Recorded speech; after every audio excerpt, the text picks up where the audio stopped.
about 20 minutes in, it just turned on like that. And the weird thing that I did not expect, but everybody that I've talked to that have gone through this, they're like, oh yeah, that's the case. I was really surprised that you are completely and 100% aware of everything around you. It is 100% different than being intoxicated or being, under the influence of cannabis.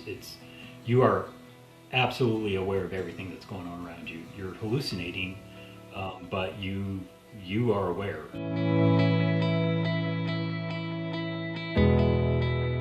Well, hello everybody. Welcome to Help is on the Way, the companion podcast to the Call documentary. My name is Heather Rist. I'm a licensed professional counselor and licensed mental health counselor, and I'm here with Chief Bearce, who has some interesting updates on his journey following the call.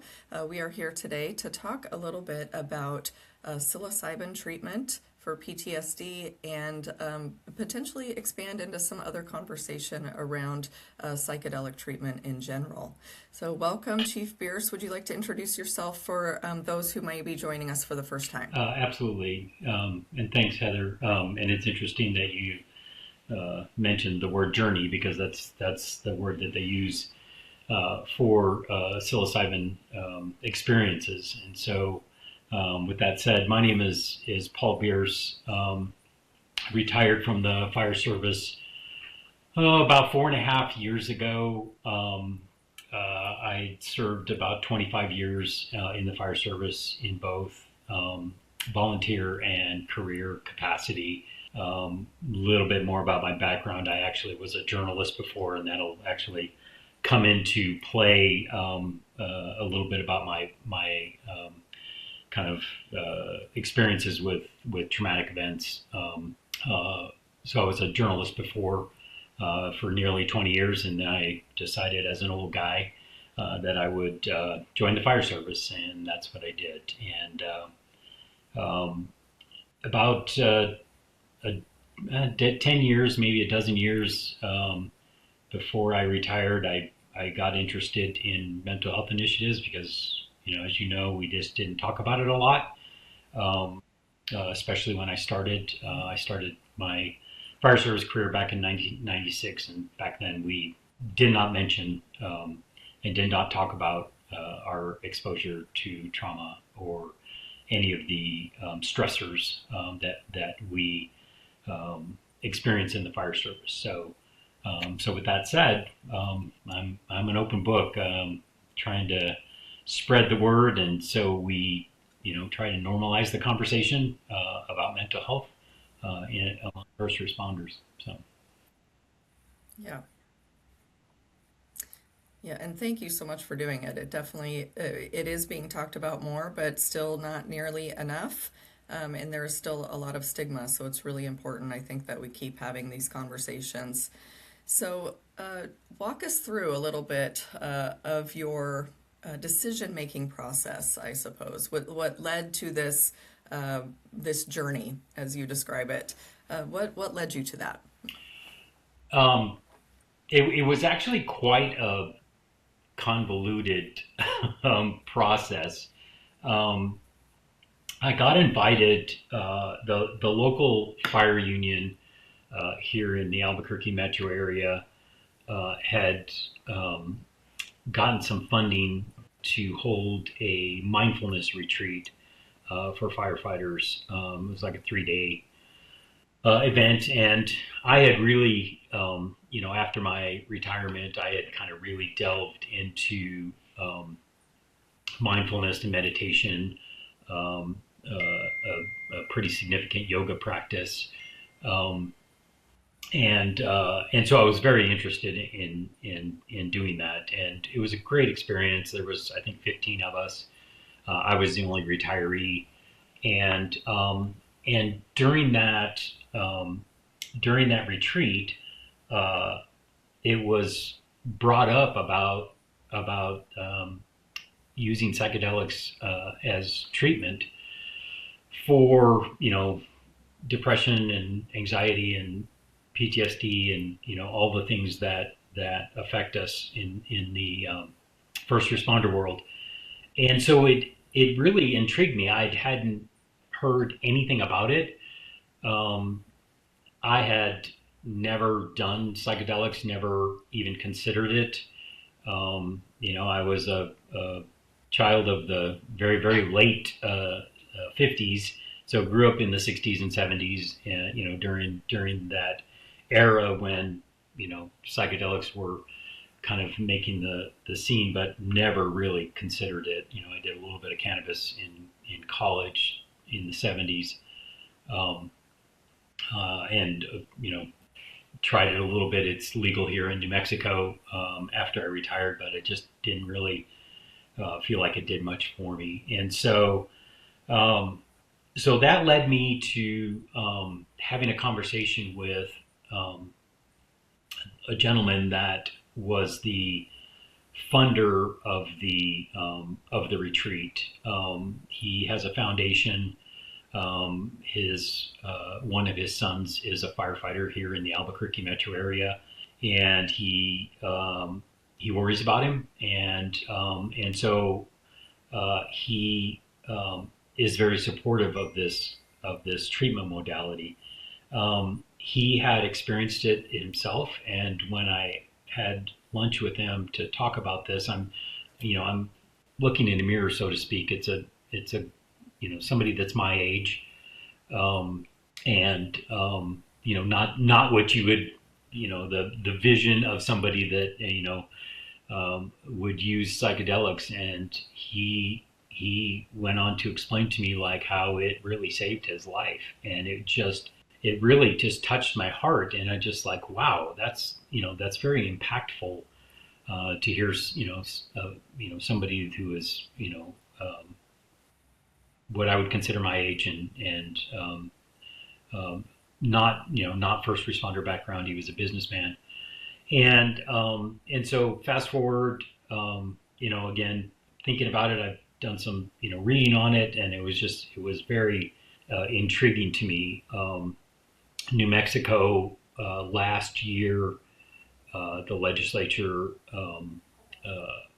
created a statute that psychedelic treatments using psilocybin is going to be legal in the state. Well, it is legal now. The infrastructure is not there. They're hoping by the end of this year it will be, but it's legal in Oregon and in Colorado. So fast forward a couple years, I got invited to an event, and this gentleman was there, and he talked about that he had started a foundation to help provide funding for first responders to go to these retreats. And he introduced me to the organizer or the lead for his foundation, and very nice young lady. And she, we had a great conversation. And she's like, "Have you ever considered it?" And I said, "Yeah, I have, but I don't really have the financial means to do it because it's not very cheap." And she said, "Well, the foundation has a program," and so she sent me a link, and I applied. Yeah. And that's kind of like how each step kind of worked its way in.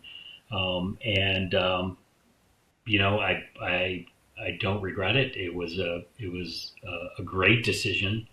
Um, when I tell you the story, I can tell you there were some doubts in the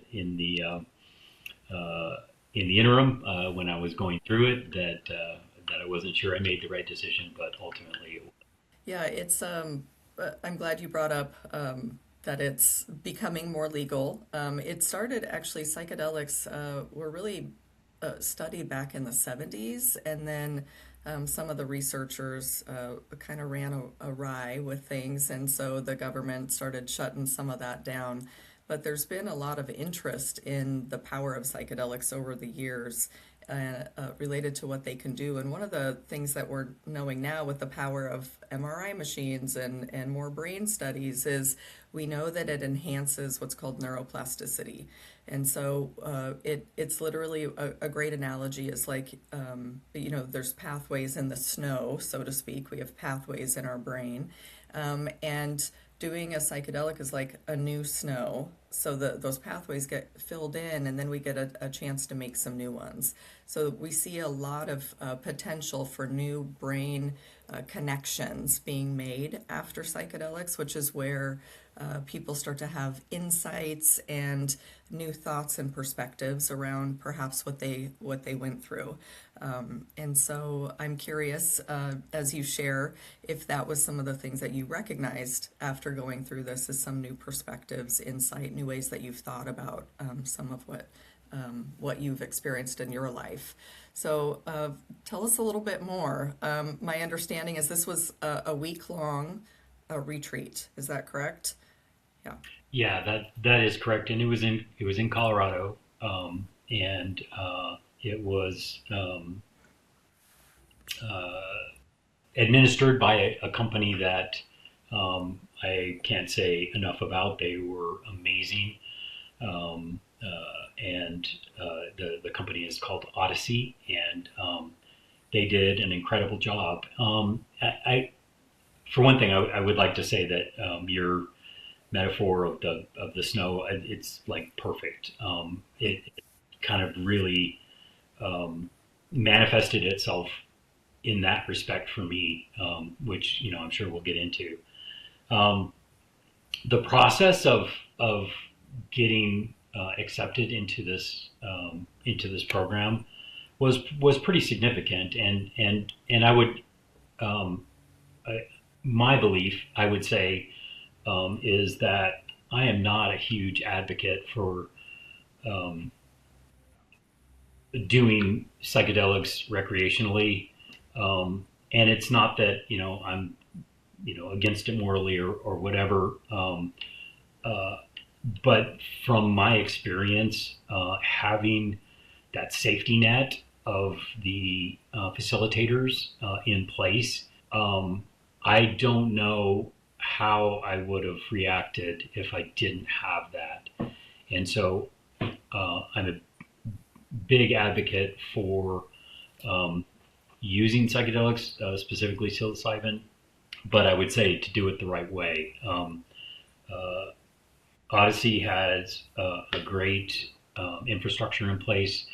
The application took me like 2 hours to fill out. It was pretty significant. It was very complete. Talked about my childhood and my work experiences and everything else that I've gone through in my life. And there was two interviews with one of the facilitators.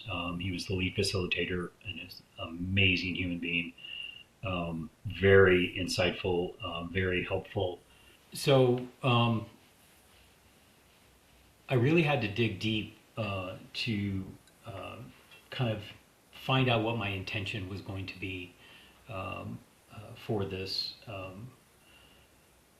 experience, and I talked to my wife, and I really I thought that I was going to go down the path of uh, the traumatic experiences that I'd had throughout my career, but really what came up the most, what it felt like was digging at my soul was quite a bit of grief, and some of it is related to my time in the fire service, and some of it is personal. I um, I lost a firefighter during my tenure as chief, to suicide, and 10 days later, I lost my best friend to suicide, and about a year later, I lost both my parents. Mm. And so, these were pretty heavy, weighing on me, and I had a certain amount of guilt associated with it, which, in you know in doing this kind of work, uh,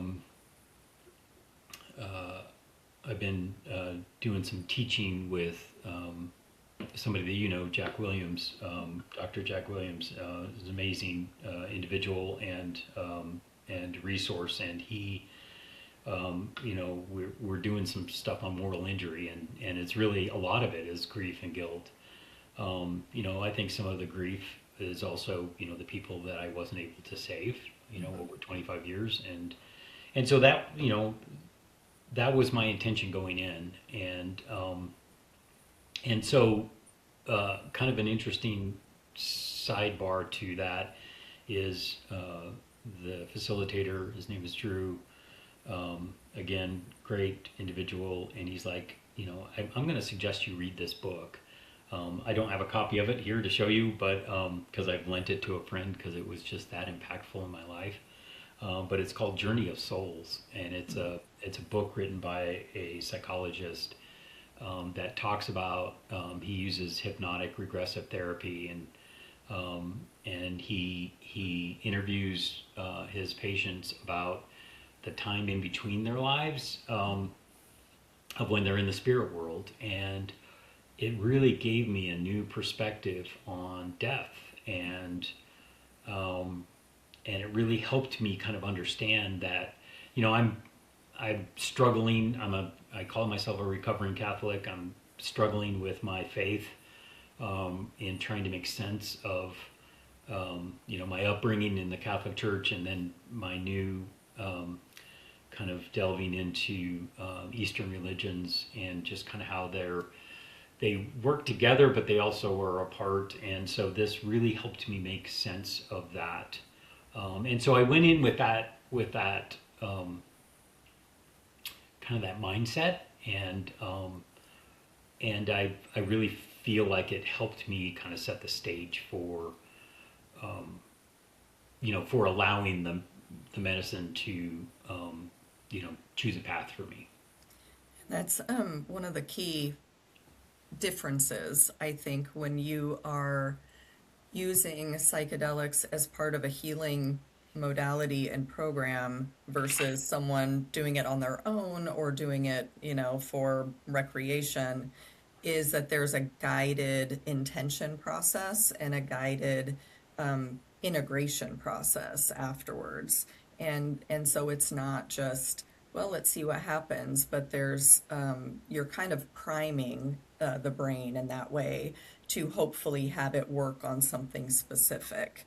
And yeah, and I've heard from quite a few people, and my own experiences as well, with psychedelics, that often people describe it as a remembering, right? You're remembering something deeper, and almost a reconnecting with something bigger than yourself. It's interesting to hear you kind of describe this. There was a flavor of that to your experience as well. Yeah, well, I'm excited to hear more about when you're actually there. And yeah, I also know, I should say this too, that sometimes we can set the best of intentions and we get into the medicine and the brain's like, haha, we're going to go this direction instead. So yeah, so how was the actual journey for you? Yeah, and they did tell us that go in with the attention, but it may Yeah. not happen. Yes. It ended up happening for me, which I'm thankful for. I went in with an incredible amount of trepidation. I was scared shitless. I mean, to be honest, I just didn't know what to expect. I was very anxious, which they said was completely normal.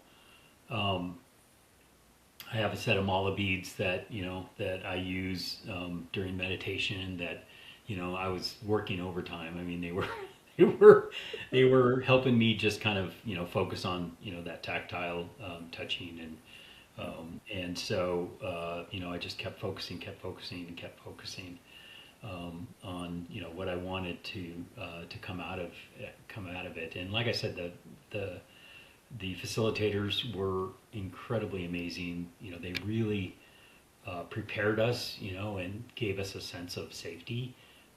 We're here, and I think they mentioned that Colorado law requires a 1 to 3 ratio of facilitators to participants. There was 10 of us. We were all first responders.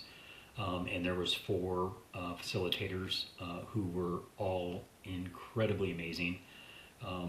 You know, beautiful hearts, great intention, a lot of experience and knowledge about it, and so they really brought that sense of safety.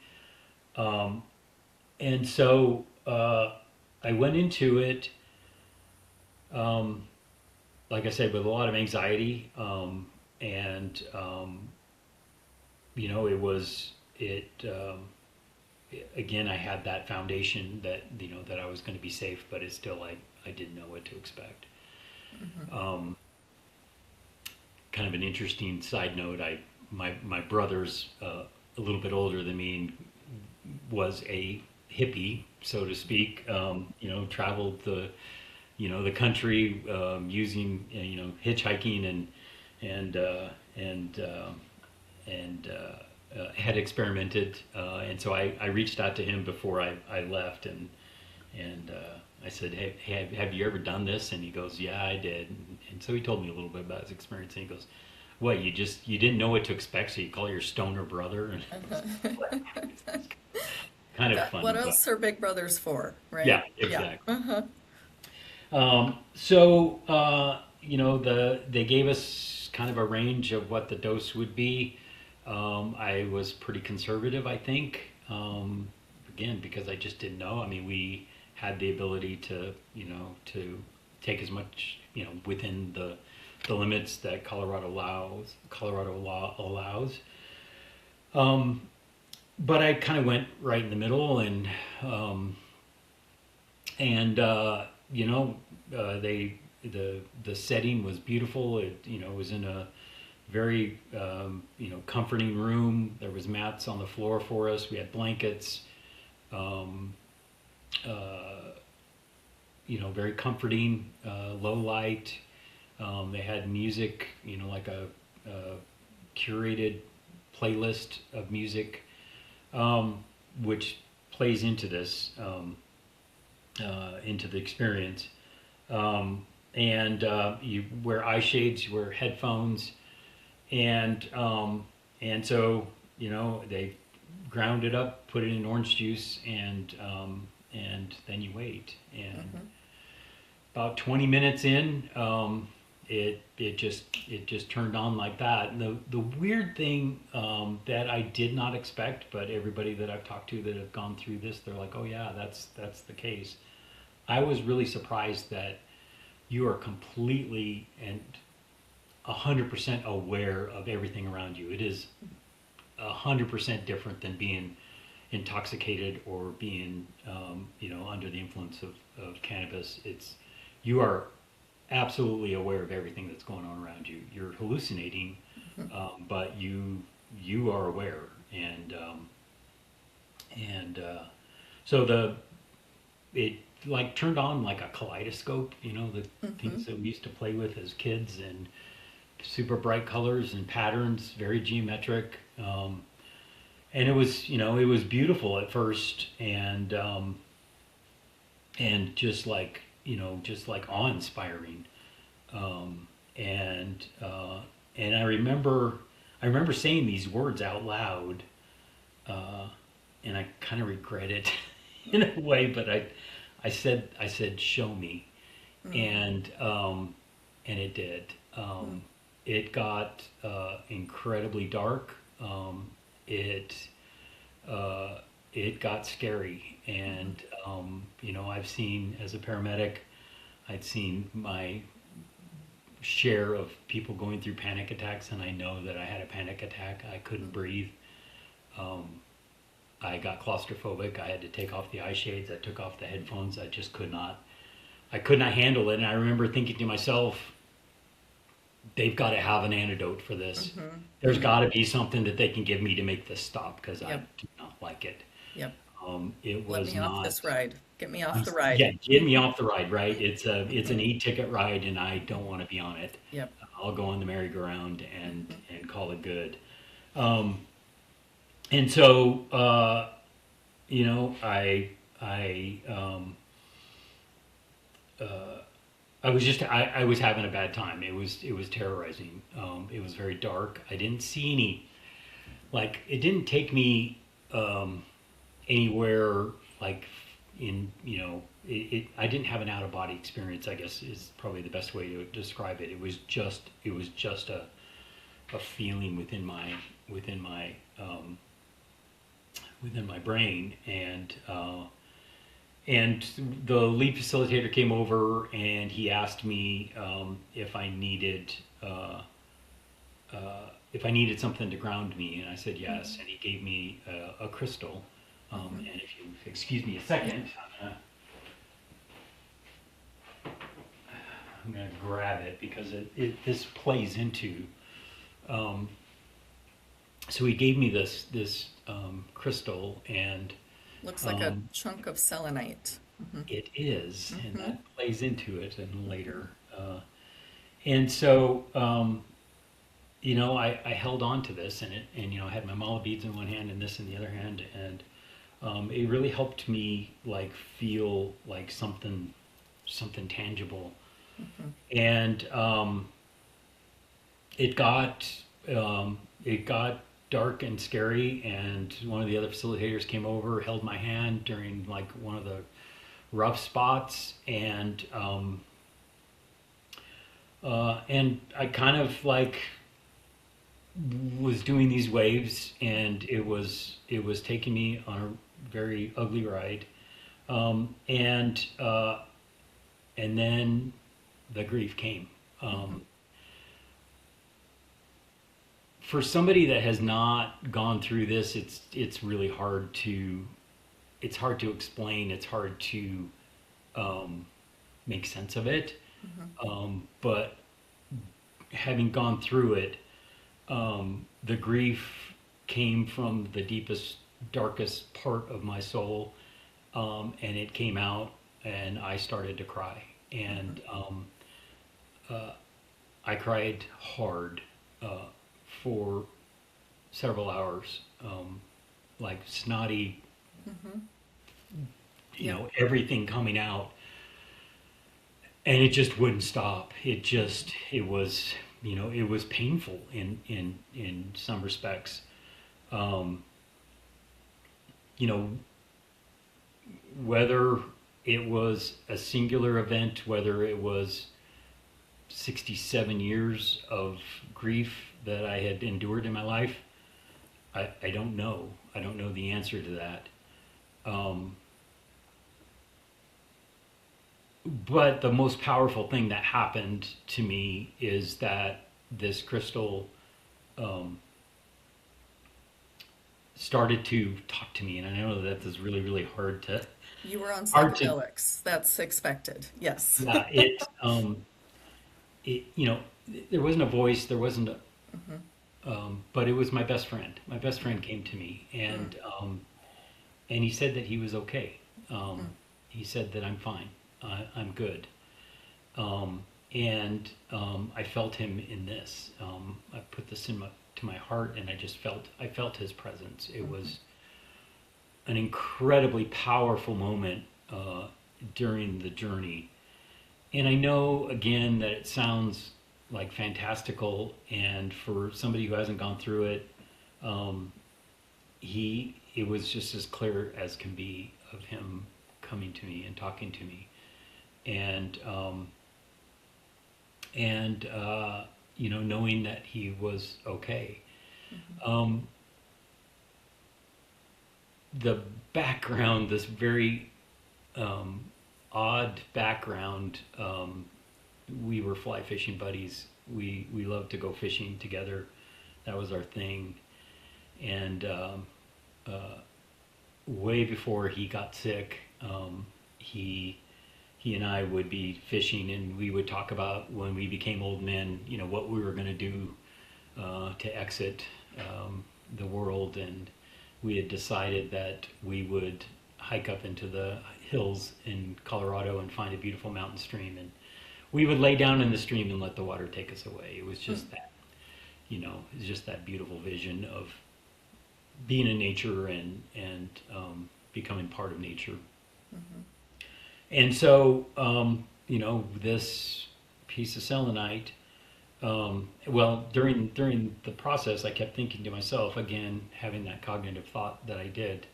I thought I need to ask Drew, who gave me this, like how can I ask him to keep this? He let me borrow this to get me through an ugly part of the journey, and I need to ask him for this because it has meaning now. But then, he came to me and he said, "You have to let me go. This is my friend," and it just like became apparent that I need to put this in a stream in Colorado, and let him go. And it was just, it's a beautiful way to kind of like wrap this into a package. And as ugly and as horrible as the journey to get me there, it had an answer. It had this incredible lifting of weight off of me that, again, was a lifetime of grief and some guilt. So I called Drew over as I was starting to land, and I told him the story about this, and he said, "Absolutely, you can have that rock." And he goes, and he says, "You know what that is?" And I said, "No." And he goes, "It's selenite." And he goes, "The cool thing about it is that this will eventually dissolve in water, and the minerals will get taken away." And I was like, "How perfect is that?" Wow. I haven't been up fishing in Colorado yet, but this will be in my fishing vest, and I will find that opportunity to find the most beautiful stream that I can imagine, and this will go in that water. And And so, what a oh, good. beautiful thing too, because it's kind of it's a closure ceremony almost, and letting your friend go, but even more than that, letting the guilt and grief go associated, just to circle back to the journey of souls, right? It's like this um, knowing, right, that your friend is not gone, but and you did nothing wrong. I think guilt often comes up when we feel like we did something wrong, we didn't do enough, we didn't save, we didn't whatever. But knowing you did nothing wrong, you get to stop carrying that load and let that go now, and a beautiful kind of completion to that. I wanted to just touch on one thing too, the darkness, because I'm sure people listening to this will be like, why would anyone do that to themselves? Right? Why would anybody go through that? And I think the power of psychedelics is you do tap into this well of suppressed emotion, this place. And when we walk through our daily lives, the brain really has two jobs: keep you alive and keep you out of pain. And so it develops these ways of really suppressing this pain that we experience, psychological, emotional, even physical pain sometimes, just keep powering through. So there's a backlog, right? There's this kind of well of unprocessed stuff. And one of the cautions that I often give people about psychedelics is uh, if people are super resistant to going there, they will have a bad time. They're, it's not, as everything, it's not for everyone, and there are risks involved, and that's one of the things that often comes up is when you have to be able to hold yourself with some compassion for what you're experiencing and let your ego get out of the way. And that's the sticking point for a lot of people is they start to experience this pain and they keep fighting it. And so then the journey comes about resistance and the ego fighting going into that well. But we can't heal what we can't feel, unfortunately. It's not a good design, if you ask me. I think we should be able to heal without feeling, but nobody consulted with me on that. So I appreciate that you were had that support. I think it lends just how important it is to have that support there and someone who could come along and say, "Here, we're here for you." Do some grounding and gave you the capacity then to keep going in the journey. Yeah, Yeah. yeah, and in the group dynamic, the 9 other first responders that were part of this group were also players, and a support network, a foundation for that. Um, we all went through some tough times together, and we bonded, an incredible bond. We keep in touch with each other, and share our experiences, and so that really has been incredibly helpful. It's funny that you mentioned that darkness that came up. Pretty much after, right after was able to do so, I was journaling my experiences, because I was like, I need to get this on paper and get this out, so I can kind of release it. And I remember um, you know, writing a note to my friend and telling him, we came to a place now, and I have that resolution. But I said, you've got a sick sense of humor to get me there. Like, it was pretty awful. And I think you're right. I think, that, and when I talk about the second part, because we went through 2 journeys, I think it allowed me to release, a lot of that weight that was inside, that was weighing my heart down. It allowed me to start healing, because I don't think that I could have before, and I think it really did. It did allow me that capability, to find that path in the snow that you had mentioned. Yeah. Yeah, well, good. I know not a fun experience, not a fun way to get there, but it really is like many years of therapy condensed into a few hours, people will describe. And um, I'm curious, if do you feel like your work with mindfulness and yoga and kind of delving into some of that healing stuff beforehand, if that contributed to kind of your ability to go through this experience with like the presence and compassion for yourself that you did? Um, I actually don't know. I actually, it's in my journal. I wrote about it shortly after I came home, that I felt like, meditating every day and doing yoga and doing mindfulness, that I was kind of on this treadmill, that I really wasn't. Um, I was going through the motions without really gaining anything.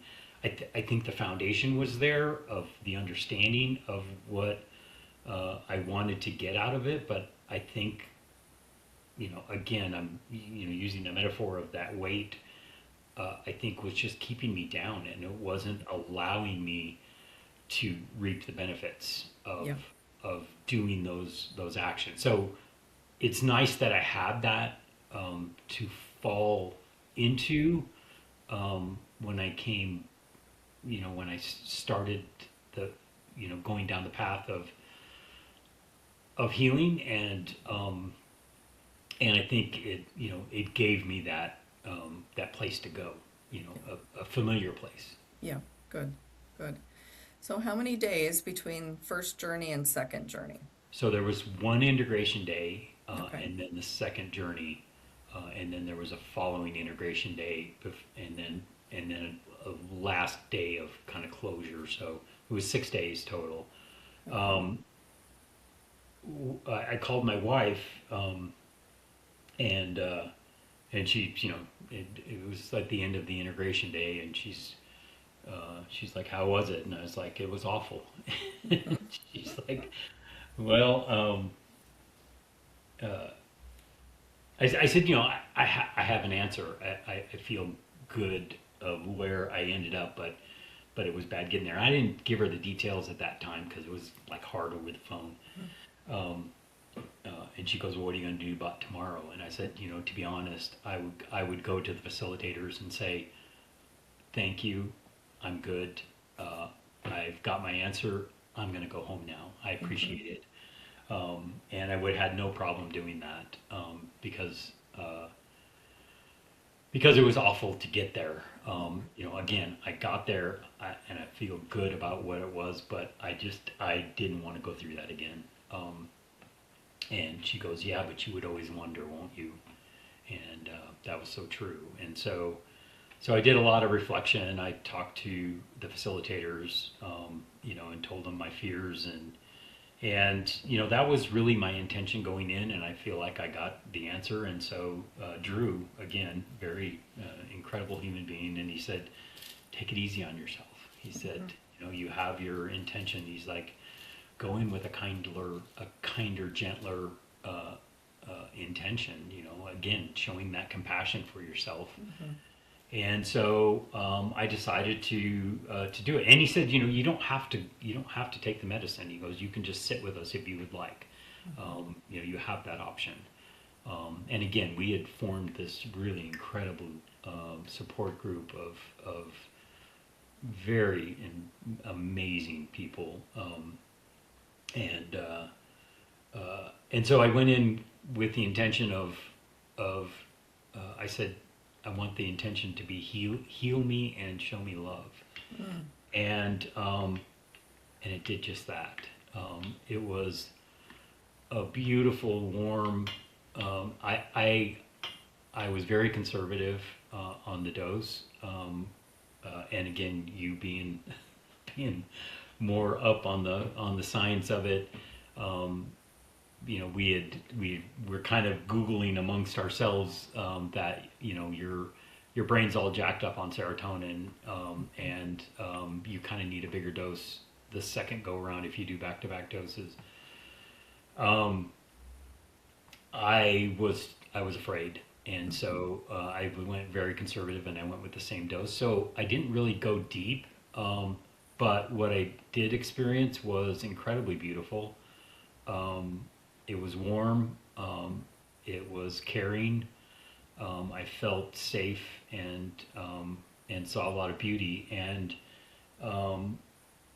I felt love. I felt love in the room. I felt love for myself. And then when it came to the healing part, what it told me was the healing's within you. And that's what I took out of it, was like, oh crap, I've been doing this stuff, meditation and yoga and mindfulness and self-compassion and self-care, and I'd been on this treadmill, and but it's there. That's what I needed to concentrate on. And so there's that new path in the snow that you mentioned, is that they say that you're like that neuroplasticity that you talked about is kind of there for up to several months, where you can develop new habits and new ways. And so I am dedicated to doing those practices. Just finding something that helps me get through these times when the worry and the anxiety kick in, and so I've been doing that, and it's helpful. I feel I'm in a better place than I was before. I don't get I don't have like anger that I used to have, and I feel like life is just so much better. I see beauty in things. It's almost like you see the world in HD. It's kind of weird, but it's true. And so, like I said, if I would have gone back and said, if I would have asked myself after that first journey, if I would have done it again, I probably would have told you I'm good. I'm okay. I think I would do it again if the need comes up, and we'll see. I think it's you mentioned it. The science is there. the University of New Mexico, just as I was coming back, they announced that they're doing clinical trials for specifically for veterans and first responders. And I think that we're going to learn so much more about this, and it's going to be, it's going to be uh, a resource for people to access, if that's something that they want to do. So, Absolutely. Well, you bring up something interesting that I don't think a lot of people are aware of. You mentioned your brain's flooded with serotonin, and that's what psilocybin seems to work on. So for people who are on antidepressants, SSRIs, which also works on serotonin, psilocybin will not work for them. They will not have an experience. Those receptors are already blocked by the antidepressant, and therefore the mushrooms have nothing to bind to. The psilocybin has nothing to bind to.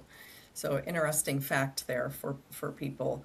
And as I was diving into the research a little bit to kind of prepare for this, it sounds like what you experienced is kind of in alignment with some of the research, which is you mentioned that not as angry.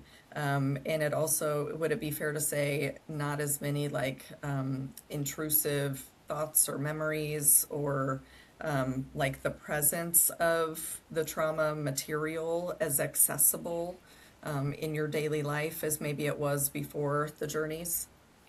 um, I never, and I don't feel like that I've got, PTSD because Mm-hmm. I don't really have those intrusive. Do I have Yeah. memories of Mm-hmm. some awful, awful things that I witnessed in 25 years in the fire service and 20 Mm-hmm. years as a journalist? Yeah, I Mm-hmm. do. Um, are they as powerful? I don't think that they are. I Mm-hmm. can think about them, and um, thinking about my parents, and losing loved ones, and I can think about them, and it's not as painful. Mm-hmm. The memories are still there. The hurt is still there. The void is still there, Yeah. but it is not as painful as it was before. Yeah. I think that that's one of the things that I have benefited from this. Mm-hmm. Um, and it's interesting. There was several, like I said, there was 10 of us. Several of us that had 20 plus years in as a first responder, um, and we all said something that was very interesting to each other. We said um, it was interesting that nothing that the calls didn't come back to us. Mm-hmm. Um, there was other things that did, but Mm-hmm. and so I mentioned my friend Jack, and I was talking to him about it, and he said it's interesting that perhaps just in the years that you've had in responding, that it almost the response almost becomes the the healing part of it. Mm-hmm. You heal while you're helping, and so Mm-hmm. um, I think there might be something to that. Like I said, the memories, the visions Mm-hmm. of those awful calls are still there, Mm-hmm. but they're not necessarily painful. Yeah. Yeah. Which is amazing. I mean, I think that's there are so many people out there who would just love to have that kind of relief, right? That the pain is not as intense. It doesn't go as deep. It's still there because yeah, when you lose someone you love, there's always going to be a tender place in your heart for that. But it's not as overwhelming or as that deep despair and ache. I think that we often experience. Um, yeah. Yeah, and that's kind of what the research indicates too is that reduction in emotional intensity and feelings of connection, self-awareness, and compassion.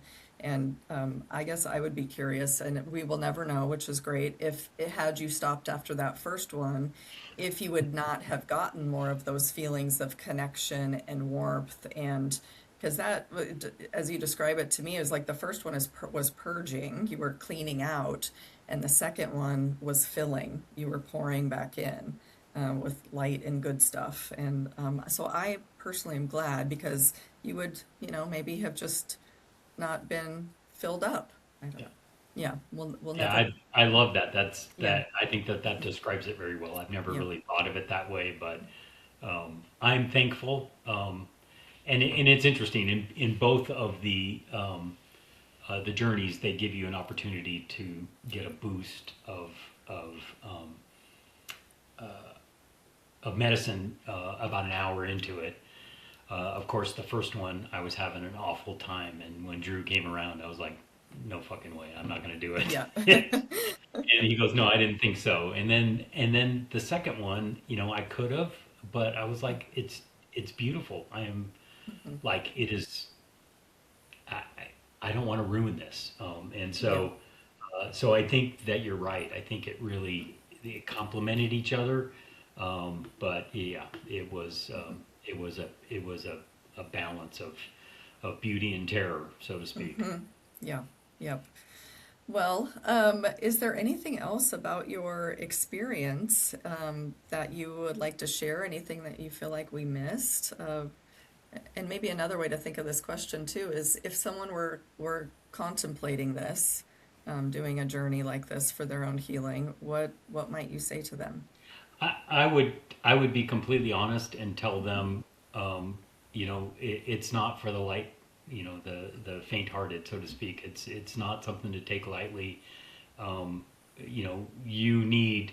I felt, I had no idea that that's what my experience was going to be. Obviously, um, uh, but I think it was necessary to go through that, like you said, to get rid of that darkness that was just invading my soul, and I would just tell them, expect the worst and hope for the best, but um, you know, go into it with your eyes open. That it's not going to be rainbows and unicorns necessarily, Hmm. uh, and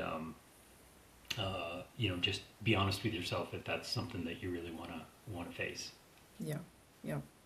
How long out from your journey now are you? So it was the beginning of May, so Hmm. uh, just a month and a half. Okay.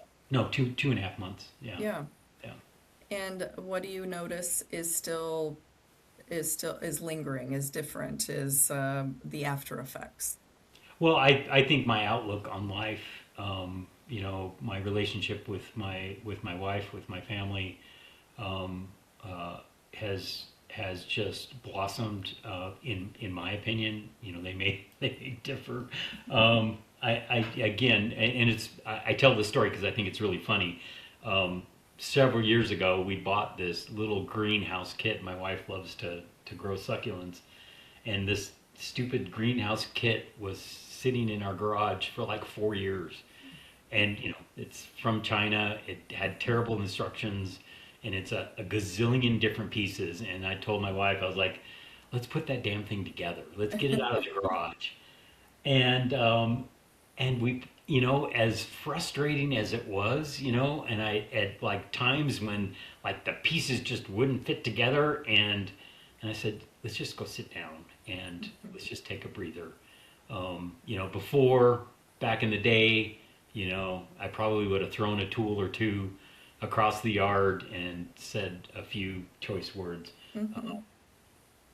So I think that's, like I said, I have a really a better look, just outlook on life, and it's Hmm. just, am I perfect? Am I healed? I'm not there yet, but I'm on a path, and Yeah, that's helped me find that trajectory to head towards that. And that's what I try to tell everybody is, it's a journey. You're not gonna. It's not a magic pill. It's not gonna make things go away. But it'll get you on the right path to get um, to where you want to be. yeah. Yeah, there's no such thing as perfect. And I am not sure we're ever healed. And I've been a therapist for, 25 years. So I'll let you know if I see someone who achieves that status. Well, then they would be enlightened, right? And Right, yeah, right. so Yes. They would be on a mountain meditating somewhere. Yeah. Yes. Well, Chief Bearce, thank you so much for sharing your journey and sharing a little bit about the power of what psychedelics can do.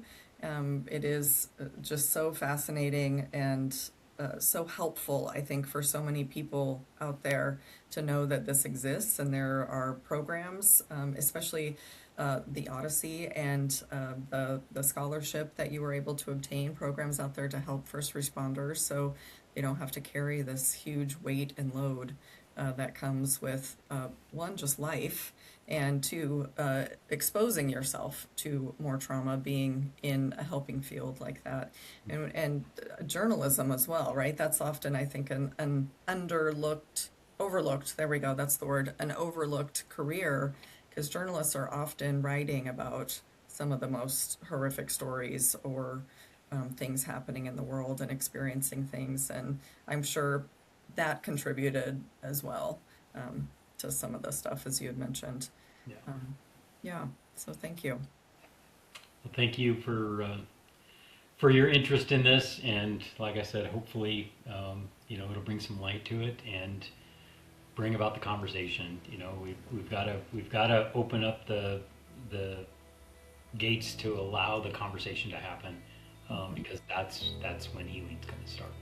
Exactly, exactly. All right, well, great to see you and have a lovely rest of your day. Thanks very much. Appreciate it.